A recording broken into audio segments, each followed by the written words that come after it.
Says you see him in the mirrors. Ghosts in the mirrors.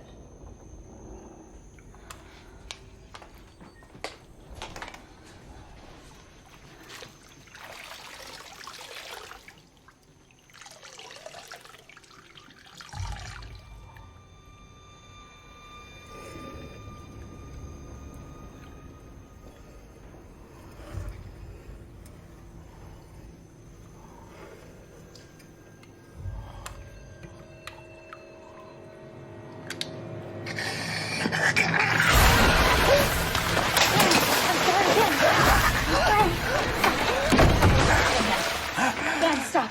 I'm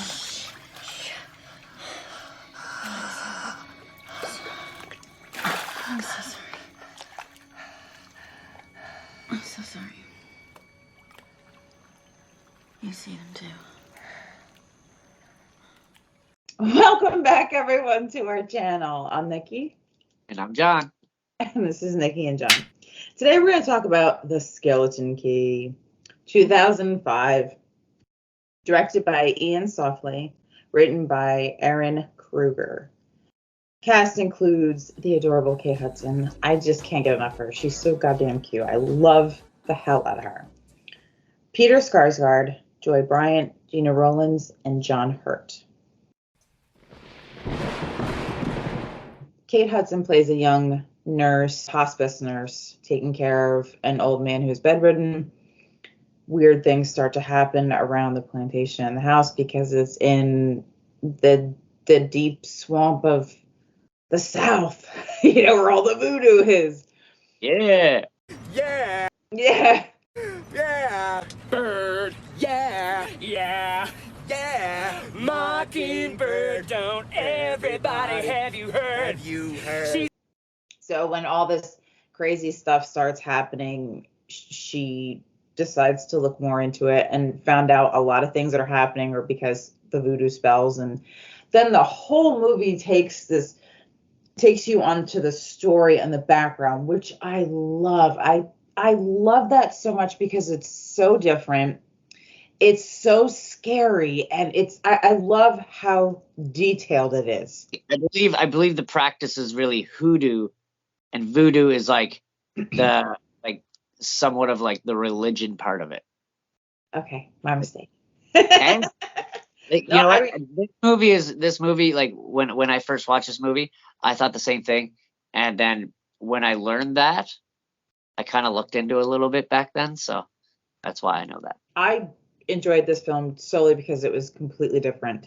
You don't see a lot of horror movies with this type of story and theme, and I just love digging into all of the strange practices and all of the evil that could be surrounded, and is it true? I love all that stuff. I thought this was a great film to depict that. Well, it's a fun horror movie where you actually don't see anyone die per se in it either. Like, there's no body count to count, you Right. know, and just the journey that you go along, and when you get to the ending and find there's a background story, and I love the background story. I love the flashback to what happened to the original family that owned the house, and what happened with quote unquote slaves. When it comes to realization at the end of the movie, then you really know what happened, and it's kind of like a what the fuck moment, you know what I mean? Yeah. I really enjoyed it. Yeah.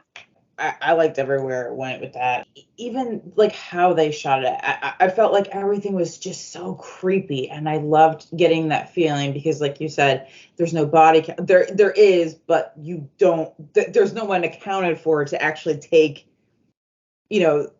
whatever's going on seriously. So I just really love that, and it's like, oh man, they're stuck in there forever. Forever. And that was so cool. This film was originally scheduled to start in 2003. Kate Hudson was pregnant in the spring of 2004 with her first son, Ryder, who was born January 7th. But that also ties into my next fact, to where, and I even saw her talk about this on Kelly and whoever she was with at the time, whoever's co-hosting with her, but she was saying how it was kind of difficult, so she had to run kind of like back and forth to in between like the breaks and the shoots to go back to the hotel to take care of her infant son who needed to be breastfed. So she would go like, and then she would cut like, but it was funny because it's cute, and it was like I could tell by watching this movie, she's not the bright and bubbly Kate, which is not one of those movies. But it's like, man, she doesn't really smile much in this movie. She's not like, ooh, you know. But I like that. She does a good job at it. And even though John Hurt doesn't have a single line in it, you kind of get his character and stuff, especially at the ending when you know when the reveal comes out.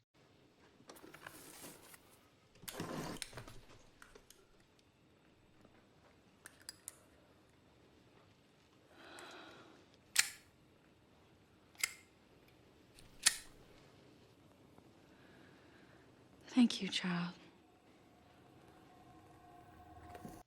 You're like, oh, now I get it. Like it makes even more sense. Right, you know? Exactly. It's so jarring when you find it out. It's like, oh man, she just kept helping. It's kind of like Misery. You know, it just kept like fucking going back and back, and it's crazy because, like I said, his acting is great. Yeah. He doesn't say one word. That's what I love. I love things that are different. You don't need all of this crazy tits, ass, blood. I mean, you can, but it's like it gets old after a while. It's like, give me something that actually is stimulating my brain instead of my vagina. That'd be amazing. I mean, they have different movies for that. I mean, then we understand why he went out the window when he did. Exactly. You know? And that's my next fact. He wanted to do that scene himself. Oh yeah. But the director was like, "No way, you're not doing it." So he didn't end up doing it. Shooty scores. I really like this film. I've seen it many times, and I expect to watch it a lot more.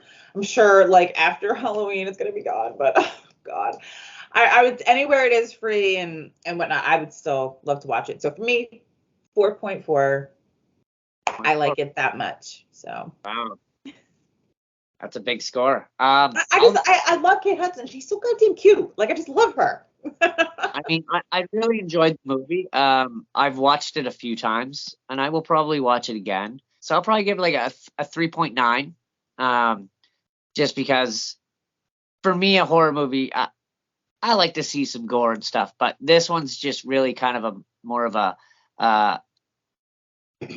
mind fuck, you know, and I do like that about it. And I like I said, I love the flashback scene, and then the come to realization at the end, and then realizing what the flashback scene really meant. You know, it was a lot of fun. So I highly recommend it if you have not seen it. All right, so next episode, Nikki, we are doing Scream, the only Scream in my mind, Scream 1, 1996. Yeah. So excited. I love it. Tell me your favorite scary movie. Yeah.